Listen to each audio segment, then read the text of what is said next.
పొద్దున్నే బయటకు వచ్చానండి. గొయ్యల కూరకు వద్దామని గంగవెల్లాకు. బయటికి రాగానే చూడండి ఎంత ఆహ్లాదంగా అనిపించిందో. ఈరోజు సన్ రైజ్ అండి ఇది. ఎంత బాగుందో చూడండి అసలు. ఇంకా చాలా రెడ్గా కనిపిస్తుంది రియల్గా. వీడియోలో అంత రెడ్గా రావట్లేదు. Red orange colour. ఇంకోండి గంగవెల్లాకు కోయడానికి వచ్చాను సెకండ్ టైము. ఇది కూడా ఇలాగ కొంచెం చల్లగా ఉన్నప్పుడే మనం బాగా వాడుకోవాలండి. ఇది కూడా సీజనల్ ఫుడ్ అన్నమాట. ఎండలు ముదిరాయంటే ఈ ఆకు మీద ఏంటో పసుపు పచ్చగా వచ్చేస్తుంది. అందుకని ఇంకా వాడుకోబుద్ధి కాదు, అదేదో బూజు పట్టిన దానిలాగా వచ్చేస్తుంది అన్నమాట. ఇంకా ఎండలు ముదిరాయంటే వాడుకోవడానికి రాదు. అందుకని ఇప్పుడే వాడుకోవాలి. ఇంకా మాకు కాస్త పొద్దున్న పూట చల్లగా ఉంటుందండి, అందువల్ల ఇప్పుడే కోసేసుకుంటున్నాను. ఎండలో వాడుకోవడం రాదు, ప్లస్ అంతా పువ్వు వచ్చేస్తుంది, చెట్టు అంతా పువ్వులాగా వచ్చేస్తుంది. ఆ పువ్వు నుంచే సీడ్స్ వస్తాయిలేండి, కానీ అప్పుడు వాడుకోవడానికి రాదు. అంతా బూజు పట్టినట్టుగా ఆకు మీద అంతాను పసుపచ్చగా వచ్చేస్తుంది అనమాట. అందుకని ఇప్పుడే కోసుకుంటున్నాను. నాకు ఈసారి ఎక్కువ రాలేదండి, ఎందుకంటే వీడ్స్ వచ్చేస్తున్నాయని ఇలాగ వీడి బ్యారియర్ వేసేసాను. అంతా చెట్లు మధ్య మధ్యలో కన్నాలు పెట్టుకొని అక్కడ చెట్లు వేసుకున్నాను అనమాట. ఆ కన్నాల్లో నుంచి వచ్చిన ప్లేస్లో నుంచి వచ్చాయే కొన్ని అక్కడక్కడ వచ్చాయి అనమాట. ఇవన్నీను చూడండి, అక్కడికి వీడ్స్ కూడా వచ్చేస్తున్నాయి చూడండి. అప్పుడే వచ్చేసాయి చూడండి, ఇలాగా ఏదో ఇలా మచ్చలు మచ్చలు వచ్చేస్తుంది ఆకంతాను. అందుకని వాడుకోబుద్ధి అవ్వదు, ఏంటో ఏదో డిసీజ్ వచ్చినట్టుగా అనిపిస్తుంది నాకు.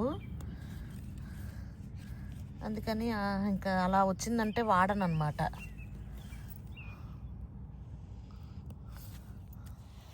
ఇదిగోండి అంతా కలిపి ఇంత వచ్చింది. చిన్న బుట్టడే చూడండి, చిన్న బుట్ట, కానీ మాకు సరిపోతుంది ఈరోజుకి. దీన్ని మీకు ఒక కొత్త వెరైటీ చూపిస్తాను ఈరోజు దీంతోనే. ఓకేనా?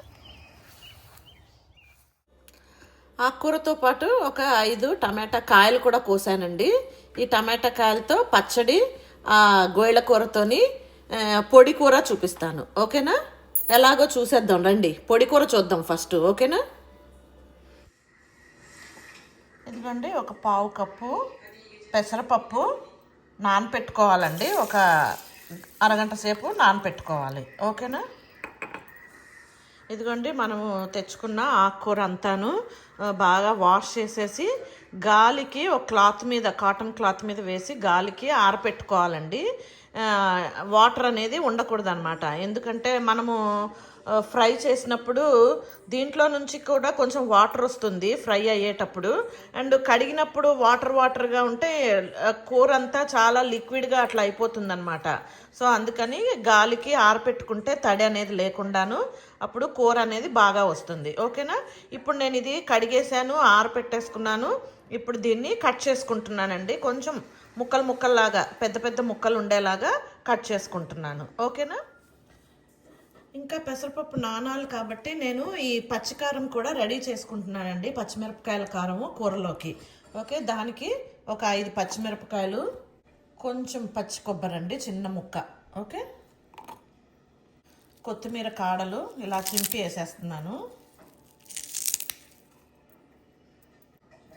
అండ్ ఉప్పు అండి, ఇప్పుడు కొంచెం వేస్తున్నాను, తర్వాత మళ్ళీ రుచి చూసుకొని మళ్ళీ యాడ్ చేస్తాను. ఓకేనా? ఇప్పుడు ఇది మిక్సీకి వేసేసుకుందాం. ఓకేనా?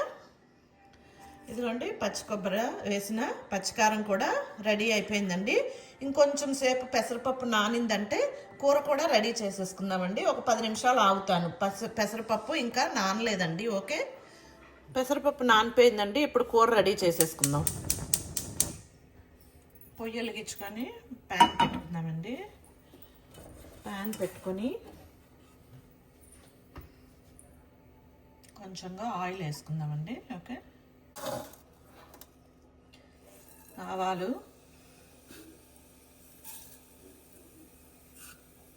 జీలకర్ర, మినపప్పు, శనగపప్పు, కొంచెం ఇంగువ కూడా వేసుకుందామండి. దీంట్లోకి ఇప్పుడు కొంచెం ఆనియన్ అండి,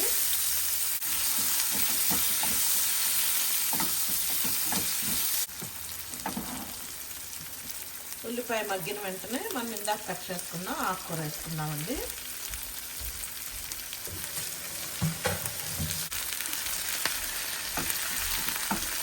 ఇది కూడా మగ్గించుకుందామండి. ఇది కొంచెం మగ్గగానే మనం ఇందాక నానపెట్టుకున్న పెసరపప్పు కూడా నీళ్ళన్నీ వడపోసేసి వేసేసుకుందామండి. ఇప్పుడు అన్నీ బాగా ఉడికించుకోవాలి. దీంట్లోకి పసుపు వేసుకుందామండి.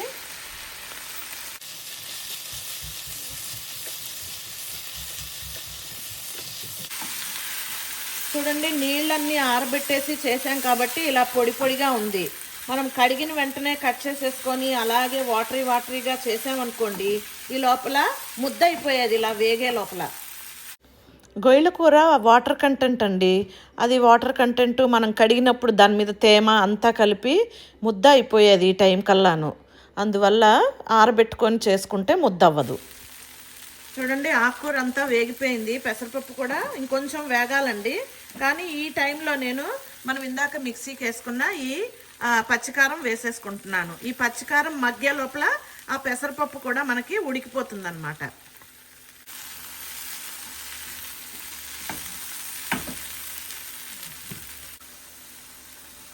చూడండి, ఒక 5 నిమిషాలకి కూర అంతా ఉడికిపోయిందండి. అంతే, గంగవెల్లి కూర పొడి కూర రెడీ అండి.